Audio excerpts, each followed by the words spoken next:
안녕하세요. 하버드 비즈니스 리뷰 논문들을 정리했던 것 중에서 하나씩 소개를 드리고 있습니다. 이번에 소개드릴 논문은 상사와 부하의 실패 운명이라고 하는 논문입니다. 저자는 장 프랑스와 만조니 그리고 장 루이 바르소라는 양반입니다. 약간 프랑스 느낌이 나죠. 지금 8개의 논문을 이 책에서 소개해드리고 있어요. 지금 시리즈로. 그 중에 7번째 논문이고요. 관심이 있으신 분은 구입을 하시면 좋을 것 같습니다. 출판사는 21세기 북스, 페이지는 278페이지, 가격은 15,000원. 하버드 비즈니스 리뷰에 실렸던 논문들을 주제에 따라서 분류해서 시리즈로 만든 책입니다. 자, 그 중에서 오늘 지금 소개해드리려고 하는 논문은 상사와 부하 직원의 실패 운명이라고 하는 논문이고요. 저자는 장 프랑스와 만조니 인시아드 교수이고요. 주로 이제 개인과 그 조직 차원의 변화, 그 변화에 대한 연구를 많이 했고요. 그 인시아드 MBA 프로그램이 있어요. 거기서 그 우수 교수상을 3차례나 수상했던 그런 교수입니다. 그리고 이제 장 루이 바르소는 그 인시아드의 이제 연구위원입니다. 보통 이제 연구위원이다 그러면 이제 박사급에서 이제 고참 박사급이 이제 연구위원들이 많죠. 조직행동, 특히 이제 다국적 문화 분야에 대한 이제 전문가라고 그래요. 그렇고요.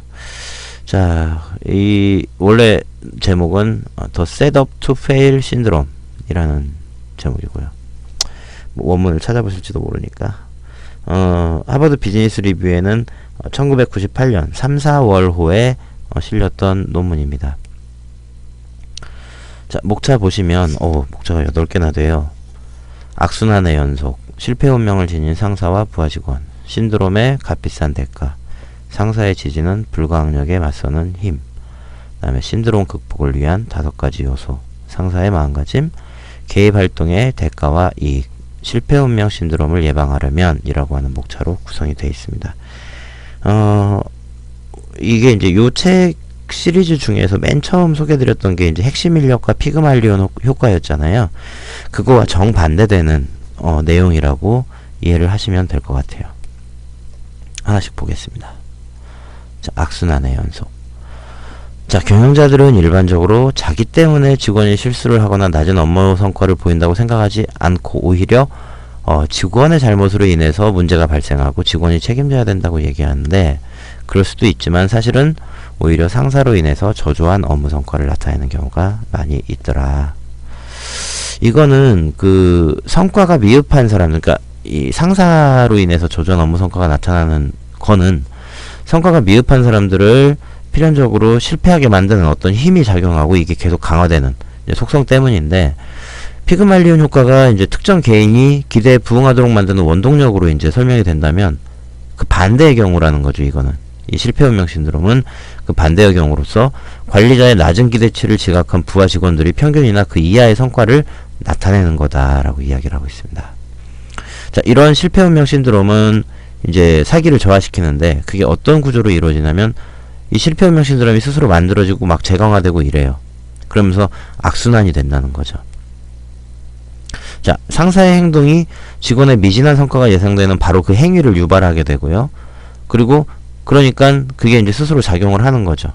그리고 이 상사가 이제 낮은 기대치를 갖게 되니까 부하들의 행동이 상사의 예상대로 이제 만들어진다는 거예요. 성과가 안 나고.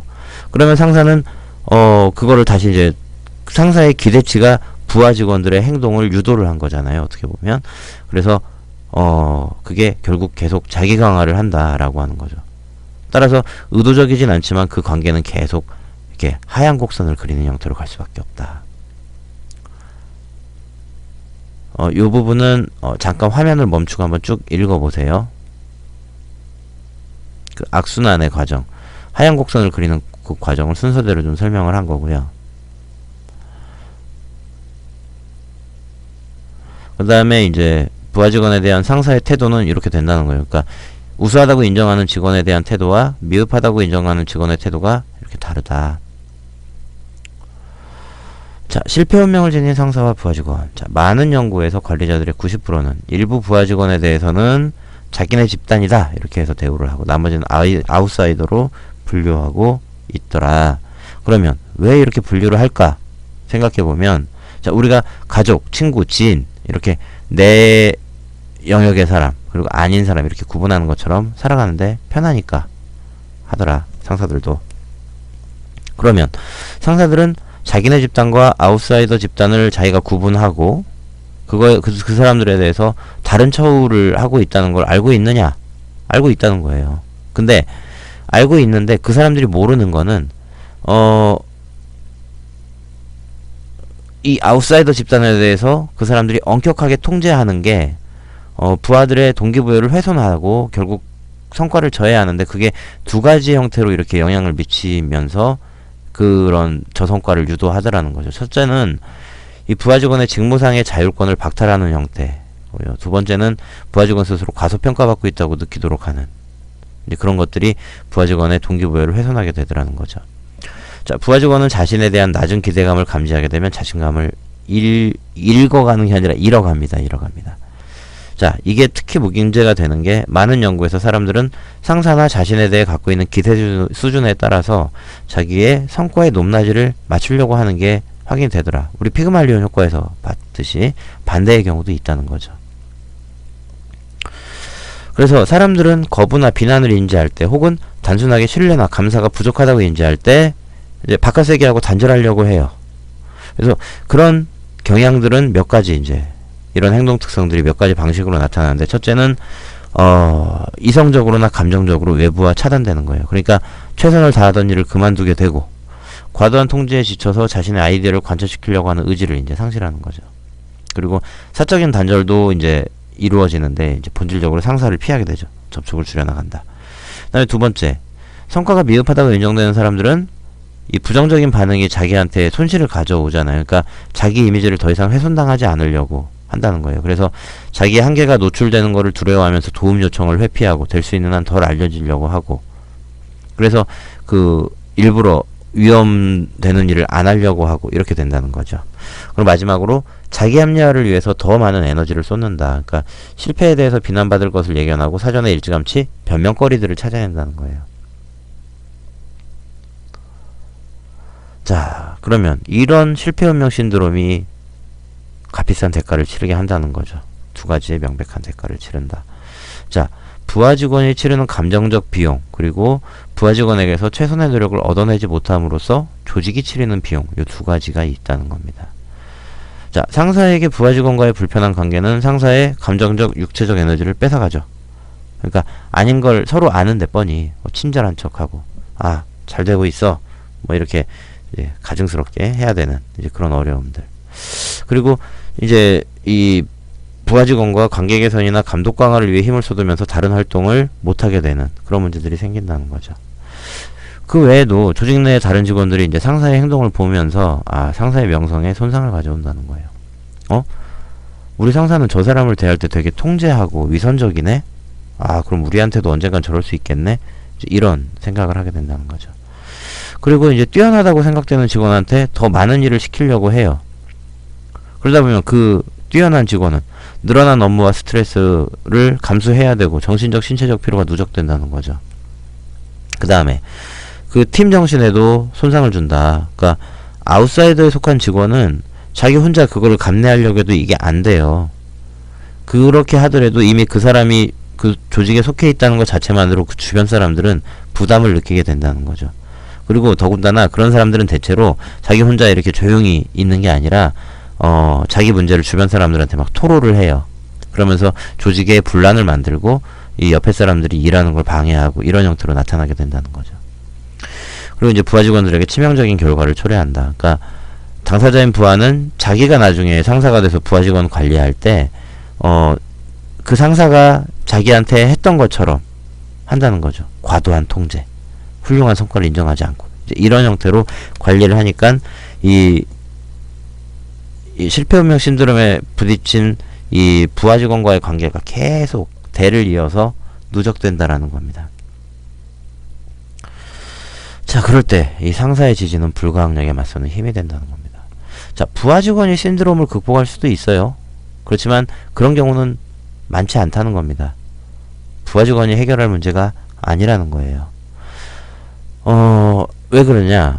우수한 성과를 내서 자기네 집단으로 옮길 수도 있겠지만, 자, 도전적이지 않은 과업을 맡고 있죠. 상사가 그렇게 줬으니까. 그리고 아무런 자율권도 없고 제한된 자원만 갖고 있는데 거기서 성과 내기 어렵죠. 하물며 성과를 냈다고 하더라도 상사의 선택적 관찰과 기억으로 인해서 상사의 마음에 새기는 데 시간이 걸린다는 거예요. 한 번 성공했다고 해서 저 녀석 잘하네라고 생각 안 한다는 거죠. 좋은 결과에 대해서 그의 노력과 능력보다는 외부적인 요인에 기인했다고 믿는다는 거죠. 그럼 이걸 여러 번을 해서 해야 되는데 안 믿어주기 시작하면 아이씨 성과 안 내 이러기 이게 이제 먼저 나온다는 거죠. 자, 실패운명 신드롬은 무능력한 상사한테만 국한되는 건 아니다. 탁월한 상사한테도 일어난다. 근데 이런 사람이 이런 방식의 관리를 한다고 해서 그 사람의 성공을 가로막는 건 아닌데, 그런 상사가 이 신드롬을 극복했으면 더 큰 성공을 했을 거다라는 거죠. 그러니까 이런 실패운명 신드롬이 무능한 상사한테만 나타나는 건 아니더라. 그래서 신드롬 극복을 위해서 5가지 요소가 있습니다. 자, 문제 해결의 첫 번째는 문제의 존재를 인정하는 거예요. 일반적으로 어떤 문제든지 간에 문제가 있구나 라고 하는 걸 인식하는 거죠. 그러고 나서는 조심스럽게 이제 개입 활동을 하고 이제 그런 거죠.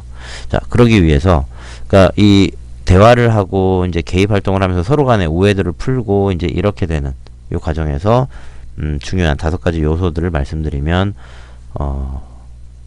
첫 번째는 상사는 논의를 위해서 적절한 환경을 조성해야 된다. 그러니까 부하 직원이 위압감을 느끼지 않도록 그 적절한 시간과 장소를 선택해야 되고, 이제 그런다. 긍정적인 용어를 선택해라. 그리고 부하 직원과 이제 상사가 부하 직원에 대해서 개입 활동을 통해서 문제의 증상을 합의를 해야 된다. 그걸 잘 합의를 하려면, 그러니까 부하 직원이 인정을 해야 된다는 거죠. 내가 부족하다. 그리고 그거를 너는 전반적으로 다 글러먹은 놈이야가 아니라 직무상 어떤 특정 부분에서 네가 미흡하더라 라고 이제 해줘야 된다. 나머지 넌 다 잘해. 이 부분을 못하고 있으니까 이 부분에 대해서 개선을 하자라고 해야 되고, 이제 그걸 잘 설득하려면 뒷받침할 수 있는 근거와 자료를 많이 제시를 해줘야 된다는 거고요. 그 다음에 특정 영역에서 미흡한 성과를 발생시키는 요인에 대해서 이해할 수 있어야 된다. 그러니까 뭐 그러려면 상사가 내가 이렇게 개입한 게 뭐 당신한테 더 안 좋은 악영향을 주었나요? 이렇게 스스로를 이렇게 내던질 수 있어야 된다. 이렇게 개방적이고 열린 태도로. 그래서 상사와 부하 직원은 성과 목표와 상호관계 개선에 대해서 서로 합의를 해야 되고, 앞으로 더욱 개방적인 대화를 하는데 서로 동의해야 되니까, 내가 이러면은 네가 그거가 잘못됐다라고 하면 우리 서로 얘기를 하자라고 이제 관계 구축을 해야 된다는 거죠. 여기서 중요한 건 상사의 마음가짐입니다. 자, 상사는 부하 직원의 성과에 대해서 직접 대면하면서 논의하는 일에 대해서 근데 부하 직원한테 내가 너를 신뢰하지 않아라고 밝힐 수밖에 없으니까 가능하면 피하고 싶어 한다는 거죠. 대신에 이제 피하면서 이 부하 직원 사기를 북돋아 주려고 막 뒤에서 이렇게 노력을 하는데, 그거는 뭐 공개적인 자리에서 이렇게 면박 주고 이런 불쾌감을 피할 수 있겠지만 단점이 있다는 거예요. 첫째는 상사의 행위에 초점을 두는, 내가 이렇게 해서 쟤를 유도할 거야 하니까 부하 직원의 지속적인 성과 향상을 끌어내지 못한다. 그리고 성공했다고 하더라도 상사가 이제 그 관계를 부하 직원하고 풀어내면서 부하가 배울 수 있는 기회를 놓친다는 거죠. 그리고 마지막으로는 상사 혼자 이렇게 하려고 하니까 방법을 서로가 이렇게 조율하면서 하는 게 아니라 효과적인 방법을 찾다 보니까 극단적인 방법을 찾게 돼요. 그러다 보면 예를 들어서 부하 직원이 감당할 수 없는 많은 자율권도 주고 책임을, 야, 네 마음대로 해. 그리고 네가 한번 책임져 봐. 네가 이 일을 맡아서 한번 네 마음대로 해봐. 라고 하면 자기가 감당할 수 없는 그런 자율권과 책임을 받으니까 실패하게 되죠. 그렇게 되면 상사는 저놈 정말 안 되는 놈이고 내가 통제할 수밖에 없구나, 이렇게 간다는 거죠. 그래서 개입 활동의 가장 큰 장애는 상사의 마음가짐이다. 감정이라고 하는 거는 말로 표출이 되니까 이 속감정이 어떠냐를 떠나서 말을 잘해야 된다 이게 아니라 이 감정을 내가 어떻게 가지고 있느냐가 중요하다는 거예요. 다 말로 나온다는 겁니다. 그래서 상사는 현실 상황과 자신의 감정을 분리할 수 있어야 된다. 그러니까 부하에 대한 자기 판단이 저 사람을 내가 판단하고 있는 게 아니라 뭔가 이 상황 요인 때문에 흐려지고 있어라고 계속 자기 스스로를 생각해야 된다는 겁니다. 그리고 부하 직원이 상사의 근거 제시에 막 반박하고 그래도 개방적일 수 있도록 준비를 해야 된다. 그리고 준비를 아무리 잘해도 보통 개입 활동하면서 부하들의 태도나 이런 거에 대해서 불쾌감을 경험하게 되는데, 그거에 대해서 부하도 얼마나 불쾌하겠어 라고 이해할 수 있어야 된다는 겁니다. 자, 개입 활동의 대가와 이익.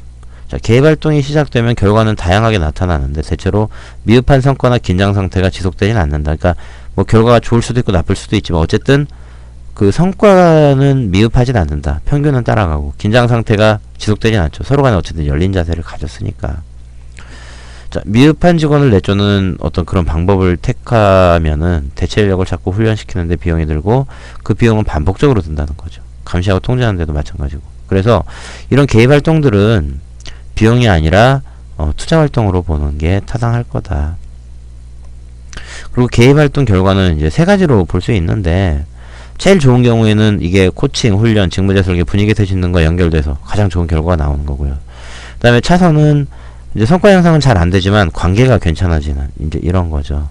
어쨌든 둘이 방법을 함께 찾을 수 있는 그 근간은 이제 만든 거고요. 그리고 뭐 직무를 바꾸거나 전환 배치하거나 퇴사할 수도 있는데 어쨌든 이 개입 활동이 어느 정도 잘 되면 그 처리 결과에 대해서 직원이 나름대로 수용을 한다는 겁니다. 그 다음에 마지막으로 이게 개입 활동을 했는데도 결과도 안 좋고 관계 개선도 안 되고 이제 이런 상황도 생길 수 있겠죠. 그러면은 우리가 한 게 다 실패냐? 근데 꼭 그렇진 않다는 거예요. 그러니까 어쨌든 뭐 개입 활동을 했는데 잘 안 됐어요. 근데 그랬다고 하더라도 그 부하가 공정한 절차에 의해서 처우를 받았으면 그 주변 사람들, 다른 구성원들의 감정은 자극하지 않는 그런 이점은 남는다는 겁니다. 자, 마지막으로 실패 운명 신드롬을 그럼 예방을 해야 되는데, 그러니까 실패 운명 신드롬이 발생이 돼서 이거를 개입해가지고 푸는 것도 중요하지만 더 좋은 건 그걸 예방하는 거죠.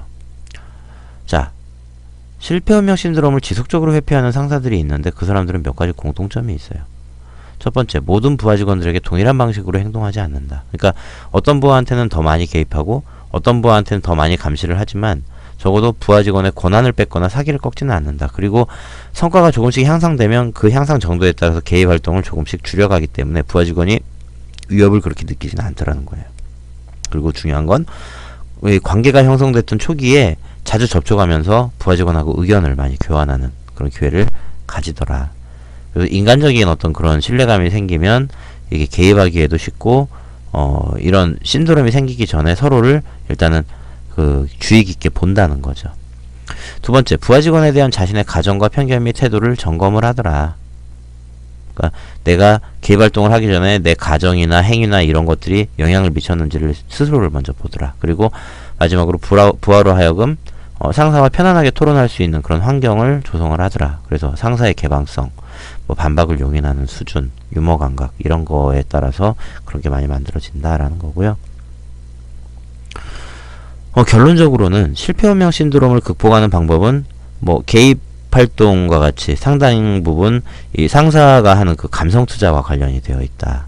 그래서 감성적으로 깊이 관여하는 게 그 부하 직원으로 하여금 그의 잠재력을 충분히 발휘하도록 하는 열쇠가 되더라라는 겁니다. 그러니까 어떤 고위 경영자가 당신이 존중해준 만큼 존중받게 된다라고 이야기를 했다고 그래요. 그러니까 남을 존중해준 만큼 네가 존중받게 될 거다라고 했는데 마찬가지죠. 사람들이 조직에 진정으로 헌신하기를 원한다면 당신도 그 사람들한테 이제 그렇게 해줘야 된다라는 결론을 맺고 있습니다. 감사합니다.